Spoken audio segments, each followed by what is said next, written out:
They give you a handbook when you join the High-Value Asset Protection Division. It's thick, tedious, and written in dry, legalistic jargon. But in the field, it all boils down to 3 unwritten rules. Rule 1. Be invisible. You are furniture with a pulse and a Glock 19. Rule 2. The threat is always real, even when it isn't. Rule 3. Never, under any circumstances, get personal.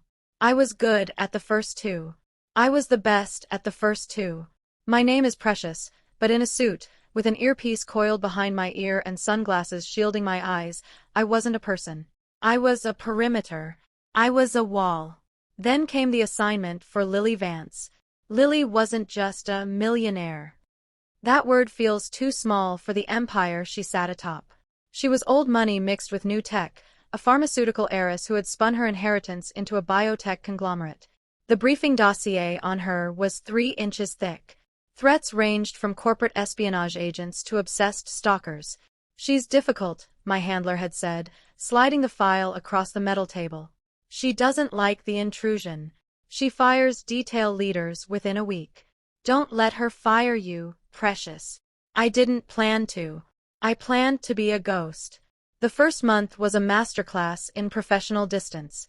I stood outside dressing rooms while she tried on gowns that cost more than my father's house. I sat in the cockpit of her Gulfstream, listening to the pilots drone on about turbulence while she slept in the cabin. I swept her penthouse suite in Manhattan 3 times a day for bugs. We rarely spoke. She would issue commands to the air, assuming I would catch them. Car at 6, or clear the lobby. I obeyed. But being invisible allows you to see things others don't. I saw the way her shoulders slumped when the boardroom doors closed. I saw the way she stared out the window of the limousine, watching couples walking hand in hand in the rain, a look of profound, aching hunger in her eyes. I saw that for all her billions, Lily Vance was the loneliest person I had ever met. The crack in my armor started on a Tuesday in November. We were in Chicago for a charity gala. The threat level was elevated, some online chatter about a protest group targeting the event. I was on high alert. My muscles were coiled wire. My eyes scanned every waiter, every guest, every shadow. Lily was wearing emerald green silk. It clung to her frame like liquid, leaving her back bare. When she walked into the ballroom, the air left the room. It was my job to watch the crowd, to look for hands reaching into jackets or sudden movements. But for a split second, a dangerous, unprofessional second, I found myself watching her. The way the light caught the curve of her neck, the imperious tilt of her chin that hid her shyness. Eyes up, Precious, I whispered to myself, checking my perimeter. Around midnight, the noise became too much for her. She tapped her earlobe, our signal for extract. Copy, I murmured into my wrist mic, asset is moving. We are leaving the floor. I guided her through the kitchen service exit, a sterile hallway of stainless steel and shouting chefs that smelled of reduction sauce and sanitizer. We reached the service elevator, and I keyed us in. The doors slid shut, sealing us in silence. That was when the facade broke. Lily leaned her head back against the mirrored wall of the elevator and let out a long, shuddering breath. She didn't look like a titan of industry anymore. She looked exhausted. My feet are killing me, she said. It was the first non-command she'd spoken to me in 4 weeks. I stood at parade rest, facing the doors.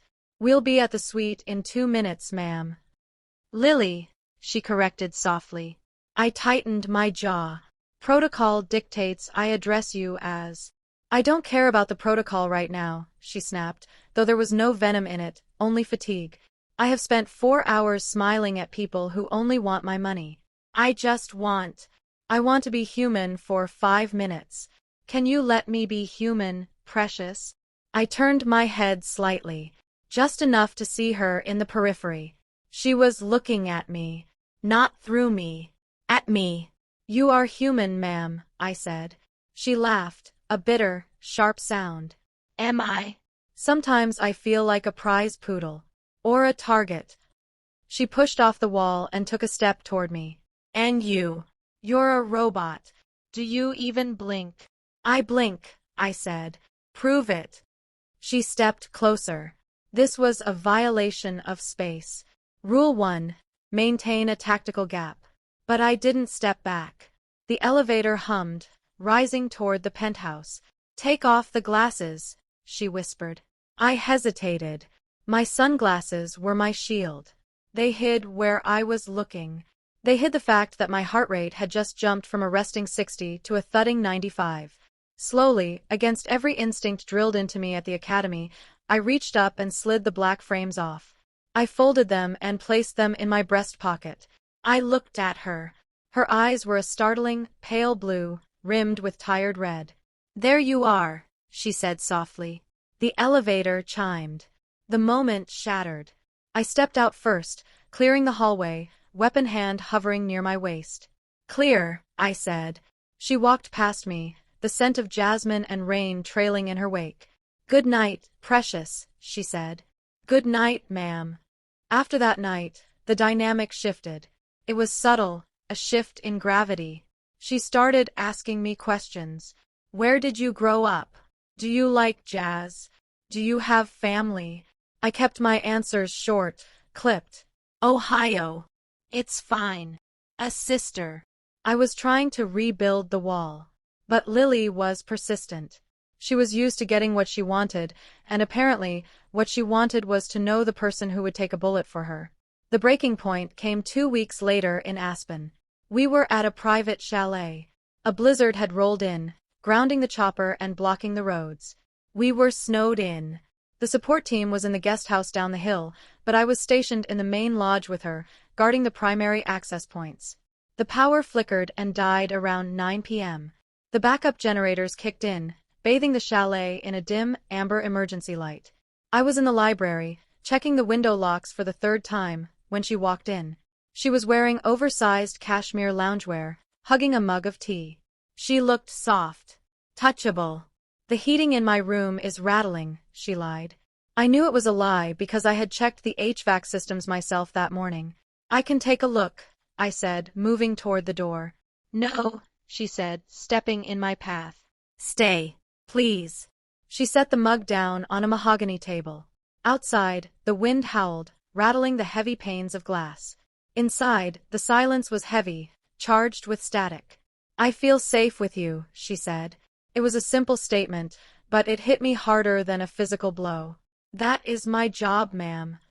"Stop it," she said, her voice rising. "Stop calling me that.